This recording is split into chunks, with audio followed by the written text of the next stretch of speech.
Hello guys, welcome back to my YouTube channel. It's me Sneha. അപ്പോൾ നമ്മുടെ ഇന്നത്തെ video വന്നിട്ട് ഒരു സ്ട്രേഞ്ചേഴ്സിൻ്റെ സീക്രട്ട് റീഡ് ചെയ്യുന്നൊരു വീഡിയോ ആണ് കേട്ടോ. ഐ തിങ്ക് ഇത് കുറച്ച് ഇതാണ്ട് രാത്രി വീഡിയോ എടുത്താലുള്ള കുഴപ്പം. കൊരയായിരിക്കും.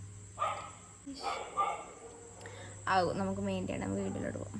അപ്പോൾ കുറച്ച് പേരൊക്കെ ഇത് ചെയ്തിട്ടുണ്ട്. അപ്പോൾ ഞാൻ വിചാരിച്ചു എന്തുകൊണ്ട് എനിക്ക് ചെയ്തുകൂടാ. ഓക്കെ, ഞാനും ഇത് ചെയ്യാൻ പോവാണ്. അപ്പോൾ കുറച്ച് മെയിലൊക്കെ നമുക്ക് വന്നിട്ടുണ്ടായിരുന്നു. അപ്പോൾ അതിന്ന് കുറച്ച് എണ്ണം എടുത്തിട്ടാണ് നമ്മളിന്ന് ചെയ്യാൻ പോകുന്നത്. നിങ്ങൾക്ക് നിങ്ങളുടെ സീക്രട്ട് എന്നോട് ഷെയർ ചെയ്യണമെന്നുണ്ടെങ്കിൽ എനിക്കൊന്ന് മെയിൽ ചെയ്താൽ മതി. എൻ്റെ മെയിൽ ഐ ഡി ഇതാ ഗൈസ്. ഓക്കെ, അപ്പോൾ നമുക്ക് നേരെ വീഡിയോയിലോട്ട് പോകാം. പിന്നെ എനിക്കൊരു കാര്യം പറയാനുള്ളത്, ഞാൻ വീഡിയോ എടുക്കുന്നത് രാത്രി 12 മണിക്കാണ്. അപ്പോൾ ചെറിയ രീതിയിൽ ഉറക്കൊക്കെ വരുന്നുണ്ട്. പിന്നെ നമ്മൾ സഹിച്ച് പിടിച്ച് വീഡിയോ എടുക്കുന്നതാണ് ഗൈസ്. നമുക്ക് ഈ ടൈമിൽ വീഡിയോ എടുക്കാൻ പറ്റിയിട്ടുള്ളൂ കേട്ടോ. അപ്പോൾ എല്ലാവരും മറക്കാതെ ഫുള്ള് വീഡിയോ കാണുക. ഓക്കെ, അപ്പോൾ നമുക്ക് ഫസ്റ്റ് സീക്രട്ടിലേക്ക് കിടക്കാം. ഫസ്റ്റ് സീക്രട്ട് എനിക്ക് പറയാനുള്ളത്, ഞാൻ ഹാക്കിംഗ് പഠിച്ചിട്ടുണ്ട്. ഞാനത് ഓൺലൈനിലൂടെ പഠിച്ചതാണ്. അതൊന്ന് സെറ്റാക്കാൻ ഞാൻ എൻ്റെ ബെസ്റ്റിയുടെ ഫോണിലേക്ക് ലിങ്ക് അയച്ചു. അങ്ങനെ അവൾ ആ ലിങ്കിൽ കയറിയപ്പോൾ അത് ഫുൾ ഞാൻ ഹാക്ക് ചെയ്തു. അങ്ങനെ അവളുടെ ഫോണിലെ എല്ലാം എനിക്ക് കാണാമായിരുന്നു, ക്യാമറ സഹിതം. അപ്പോഴാണ് ഞാൻ ഓർത്തത് ഇത് തെറ്റാണെന്ന്. നല്ല കാര്യം. അങ്ങനെ ഞാൻ എൻ്റെ കസിൻ്റെ ഫോണിലേക്ക് ലിങ്ക് അയച്ചു. അങ്ങനെ കസിൻ്റെ ഗേൾഫ്രണ്ട് ആയിട്ടുള്ള ചാറ്റ് കണ്ട് ഞാൻ ഞെട്ടി. ഫുൾ 18+ എല്ലാം കണ്ട് ഞാൻ പേടിച്ചുപോയി. ഞാൻ പിന്നെ ആ പണിക്ക് തന്നെ നിന്നിട്ടില്ല. നെക്സ്റ്റ് സീക്രട്ട് ഇത് ഞാൻ കുറച്ച് എഴുതി ഇങ്ങനെ വെച്ചതാണ് കേട്ടോ. നമുക്ക് മെയിൽ വന്നത് ഞാൻ രാവിലെ കുത്തിരുന്ന് എഴുതി വെച്ചതാണ്. കാരണം ഞാൻ അപ്പോൾ വിചാരിച്ചു അയ്യോ ഈ ഫോൺ എനിക്ക് വീഡിയോ എടുക്കാൻ വേണമല്ലോ അല്ലേ, അപ്പോൾ ഞാൻ മറന്നുപോയി. Okay, next secret. ഹായ്, ഞാൻ പറയാൻ പോകുന്നത് ഒരു വലിയ സീക്രട്ടാണ്. കുറേ പേരോട് ഞാൻ ഇത് പറഞ്ഞു, ബട്ട് ആരും ഇത് വിശ്വസിച്ചില്ല. കാര്യം എന്താണെന്ന് വെച്ചാൽ 2015-16 ഞാനും എൻ്റെ ഫാമിലിയും ഒരു ട്രിപ്പ് പോയി. തിരുവനന്തപുരത്തേക്കായിരുന്നു ട്രിപ്പ്. അങ്ങനെ അവിടെ സ്വാതി തിരുനാളിൻ്റെ കൊട്ടാരത്തിൽ കയറുകയുണ്ടായി. കൊട്ടാരത്തിൽ അദ്ദേഹത്തിൻ്റെ സംഗീത ഉപകരണങ്ങൾ ഒരു ചില്ലുപെട്ടിയിൽ ഇട്ട് വെച്ചേക്കുന്നത് കണ്ടു. അതിലേക്ക് യാതൊരു രീതിയിലും കാറ്റ് കടക്കുകയില്ല. അങ്ങനെയുള്ള ആ ചില്ലുപെട്ടിയിലെ സംഗീത ഉപകരണം അനങ്ങുന്നതായി ഞാൻ കണ്ടു. ഇത് ഒരു സ്ട്രിങ് ഇൻസ്ട്രുമെൻ്റ് ആയിരുന്നു. അതിൽ സ്ട്രിങ്സ് ആയിരുന്നു അനങ്ങിയത്. എനിക്ക് വിശ്വസിക്കാനേ കഴിഞ്ഞില്ല. അങ്ങനെ അത് കണ്ട് ഞെട്ടി ഞാൻ എൻ്റെ കസിനോട് പറഞ്ഞു. അപ്പോൾ അവൾ നോക്കിയിട്ട് പറഞ്ഞു, ഹേയ് അതൊന്നും ആവണില്ല എന്ന്. അപ്പോൾ ഞാൻ പറഞ്ഞു എനിക്ക് അനങ്ങുന്നത് കാണാമെന്ന്. അങ്ങനെ അവൾ എൻ്റെ കൈ പിടിച്ച് അതിലേക്ക് നോക്കിയപ്പോൾ ആ സ്ട്രിങ് അനങ്ങുന്നതായി അവളും കണ്ടു. ബട്ട് അവൾ എന്നെ തൊട്ടപ്പോൾ എനിക്ക് ആ സ്ട്രിങ് അനങ്ങുന്നതായി തോന്നിയില്ല. അതായത് ഞങ്ങൾക്ക് രണ്ടുപേർക്കും ഒരുമിച്ച് അത് അനങ്ങുന്നത് കാണാൻ കഴിഞ്ഞില്ല. അതുകൊണ്ട് തന്നെ ഞങ്ങൾ രണ്ടുപേരും ഭയങ്കര ഷോക്കായി. കൂടെയുള്ള ഫാമിലി മെമ്പേഴ്സിനോട് പറഞ്ഞിട്ട് അവർ വിശ്വസിക്കുന്നുമില്ല. എനിക്ക് പൊതുവേ മ്യൂസിക്കൽ ഇൻസ്ട്രുമെൻറ്റ്സ് ഒക്കെ വളരെ ഇഷ്ടമാണ്. മേ ബി അതുകൊണ്ടായിരിക്കാം എനിക്ക് അങ്ങനെ തോന്നിയത്. ബട്ട് അങ്ങനെയാണെങ്കിൽ അവൾ എങ്ങനെ അത് കണ്ടു? അതൊരു പോയിൻ്റാണ്. അവളെങ്ങനെ അത് കണ്ടു? ഇതുവരെ എനിക്ക് ഇതിനൊരു ഉത്തരം കിട്ടിയിട്ടില്ല. എന്തുകൊണ്ടാവും അങ്ങനെ ഉണ്ടായതെന്ന് നിങ്ങൾക്കറിയാമെങ്കിൽ ഒന്ന് പറയണേ. ഐ തിങ്ക് അവിടെ പ്രേതമുണ്ടായിരിക്കണം. അല്ലെങ്കിൽ ആ ഇൻസ്ട്രുമെൻറ്റിൻ്റെ ഉടമസ്ഥൻ അവിടെ ഉണ്ടായിരിക്കാം. ഇൻസ്ട്രുമെൻറ്റിൻ്റെ ഉടമസ്ഥൻ മരിച്ചു പോയിട്ട് അയാളുടെ പ്രേതം അവിടെ ഉണ്ടായിരിക്കാം. Next secret. ഞാനും എൻ്റെ അനിയനും മുറ്റത്ത് കളിക്കുകയായിരുന്നു. ആ സമയത്ത് ഞങ്ങളുടെ വീടിൻ്റെ അടുത്തുള്ള ഒരു ചെക്കൻ വന്നിട്ട് ഞങ്ങളെ കളിയാക്കി കല്ലെറിഞ്ഞു. ഞങ്ങൾ മണ്ണും ചിരട്ടയും വെച്ചിട്ടായിരുന്നു കളിച്ചത്. അവനാണെങ്കിൽ ഒരു പണക്കാരനായിരുന്നു. അവൻ ഞങ്ങളെ കളിയാക്കിയപ്പോൾ ഞങ്ങൾക്ക് സങ്കടവും ദേഷ്യവും വന്നു. അയ്യോ പാവം. അങ്ങനെ ഞങ്ങൾ അവനിട്ട് പണി കൊടുക്കാമെന്ന് വിചാരിച്ചു. അവൻ്റെ സൈക്കിളിൻ്റെ കാറ്റ് ഊരാമെന്ന് വിചാരിച്ചു ഞങ്ങൾ അവൻ്റെ വീട്ടിലേക്ക് ആരും കാണാതെ പോയി. കൊള്ളാം. എന്നിട്ട് പെട്ടെന്ന് കാറ്റഴിച്ചു വിട്ടിട്ട് ഞങ്ങൾ വേഗം വീട്ടിലേക്ക് ഓടി. അവൻ്റെ അച്ചമ്മ അത് കണ്ടിരുന്നു. ടൺ ടൺ ടൺ ടൺ ടൺ. ഇനിയാണ് പണി വരുന്നത് ഗൈസ്. അങ്ങനെ ഇതറിഞ്ഞ് അവൻ കരയാൻ തുടങ്ങി. ഈ വിവരം കേട്ട അവൻ്റെ അച്ഛൻ ഞങ്ങളുടെ വീട്ടിൽ വന്ന് കുറേ കച്ചറയുണ്ടാക്കി.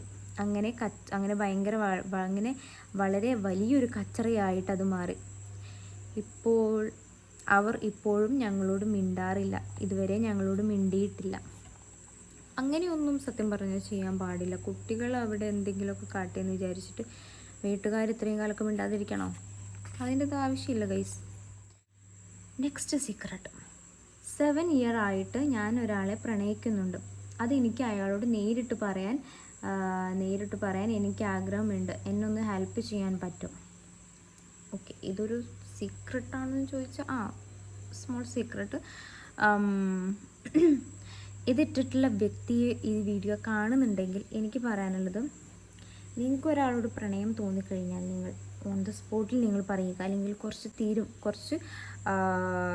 കുറച്ച് ചിന്തിച്ചിട്ട് നിങ്ങൾ പറയുക. ഈ 7 വർഷമൊക്കെ വെയിറ്റ് ചെയ്യേണ്ട ആവശ്യമുണ്ടോ ഗൈസ്?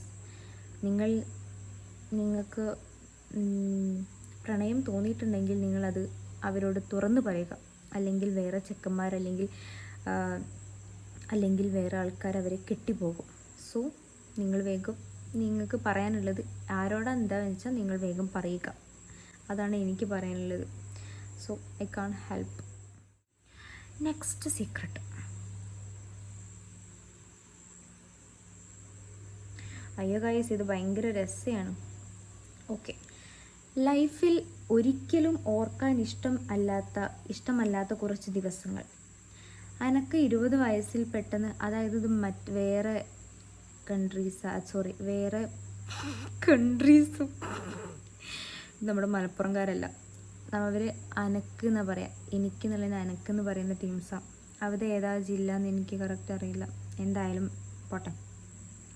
എനിക്ക് 20 വയസ്സിൽ പെട്ടെന്നൊരു ദിവസം ഉമ്മാൻ്റെ ഏട്ടത്തിയും മോളും നിൽക്കാൻ വന്ന്. അത് ഉമ്മാക്ക് ഒരാഴ്ച അഡ്മിറ്റ് ആവാൻ ഉണ്ടായിനി. അപ്പോൾ ഉമ്മാൻ്റെ ഒപ്പരം മൂത്തമ്മ ആണ് പോകുന്നത്. അതുകൊണ്ട് എന്നെയും അനിയത്തിനെയും നോക്കാൻ കൊണ്ടുവന്നതാണ് ഓളെ. 25 വയസ്സുണ്ട്. ഒന്നുകൂടെ വായിക്കാം. ലൈഫിൽ ഒരിക്കലും ഓർക്കാൻ ഇഷ്ടമല്ലാത്ത കുറച്ച് ദിവസങ്ങൾ. എനിക്ക് 20 വയസ്സിൽ പെട്ടെന്ന് ഒരു ദിവസം ഉമ്മാൻ്റെ ഏട്ടത്തിയും മോളും നിൽക്കാൻ വന്ന്. അത് ഉമ്മാക്ക് ഒരാഴ്ച അഡ്മിറ്റ് ആവാൻ ഉണ്ടായിനി. അപ്പോൾ ഉമ്മാൻ്റെ ഒപ്പരം മൂത്തമ്മ ആണ് പോകുന്നത്. അതുകൊണ്ട് എന്നെയും അനിയത്തിനെയും നോക്കാൻ കൊണ്ടുവന്നതാണ് ഓളെ. അതായത് ഉമ്മാൻ്റെ ഏട്ടത്തീൻ്റെ മോള് വന്നെന്ന് പറഞ്ഞല്ലോ, അത് ഇവരെ നോക്കാൻ വേണ്ടിയിട്ട് വന്നതാണെന്ന്. ഓക്കെ. ഓള് 25 വയസ്സുണ്ട്.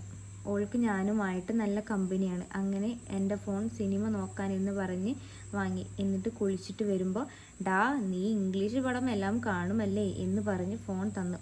അന്ന് രാത്രി ഒരു 11 മണിക്ക് പെട്ടെന്ന് ഓള് റൂമിലേക്ക് കയറി വന്നു. ഞാനാണെങ്കിൽ ഉമ്മ ഇല്ലാത്തത് കൊണ്ട് റൂമിൽ നിന്ന് തന്നെ സിഗരറ്റ് വലിക്കുന്നുണ്ടായിരുന്നു. ഓ, അപ്പോൾ ഇതുമുണ്ടല്ലേ? ഇതെല്ലാം ഞാൻ നിൻ്റെ ഉമ്മാനോട് പറയും. നോക്കിക്കോ, നീ കളിക്കല്ലേ. ഉമ്മ അറിഞ്ഞാൽ പ്രശ്നം.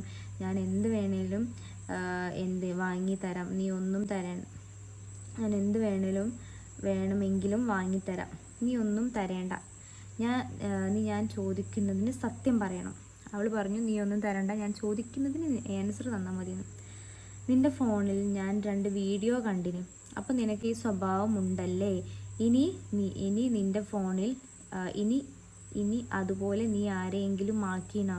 ഇല്ല, അങ്ങനെ ഒന്നും ഇല്ല, ഇതുവരെ ആക്കിയിട്ടില്ല സത്യം.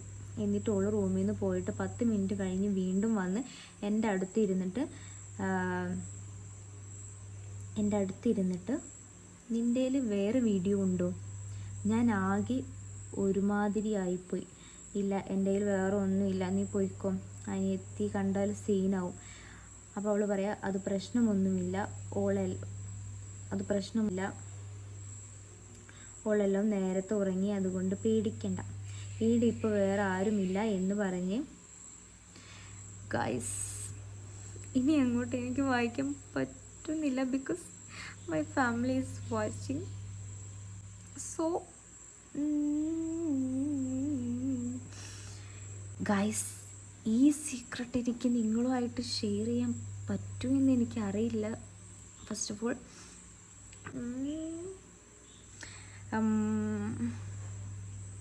ഓക്കെ, ഇത് വായിക്കണമെന്ന് നിങ്ങൾ പറയുകയാണെന്നുണ്ടെങ്കിൽ ഞാൻ വായിക്കാം നെക്സ്റ്റ് വീഡിയോയിൽ. അപ്പോൾ ഈ വീഡിയോ നിങ്ങൾക്ക് ഇഷ്ടപ്പെട്ടാൽ നിങ്ങൾ ലൈക്ക് ചെയ്യുക, ഷെയർ ചെയ്യുക, സബ്സ്ക്രൈബ് ചെയ്ത് കൊടുക്കുക. നിങ്ങൾക്ക് ഇതുപോലെ സീക്രട്ട് വല്ലതും ഉണ്ടെങ്കിൽ ഞാനുമായിട്ട് ഷെയർ ചെയ്യുക. എൻ്റെ മെയിൽ ഐ ഡി ഞാനിവിടെ കൊടുത്തിട്ടുണ്ട്. അപ്പോൾ ഇന്നത്തേക്ക് ഇത്രയേ ഉള്ളൂ. ഓക്കെ, ടാറ്റ, ബൈ.